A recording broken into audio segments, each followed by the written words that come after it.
Hello everyone. अनि खाजा खाइसक्नु भयो त तपाईँहरूले? न त आज धेरैजनाको व्रत पनि थियो।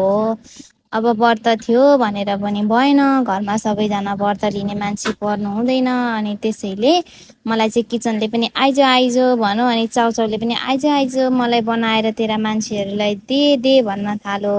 त्यस पछाडि चाहिँ मैले चाहिँ किचनभित्र पसेर सिम्पल तरिकाले यसरी करेन्ट चाउचाउ बनाएर घरका अरू मान्छेहरूलाई चाहिँ खाजा बनाएर दिएँ। अब आफूले स्वाद लिन नपाए पनि खाजा बनाउन त छोड्नु भएन। अब आफूले बनाएको खाजा आफूले खान नपाए पनि अरूले खानु चाहिँ ठुलो कुरा जस्तो लाग्छ। हात पो मेरो त, खाजा त अरूको हो नि त, होइन त।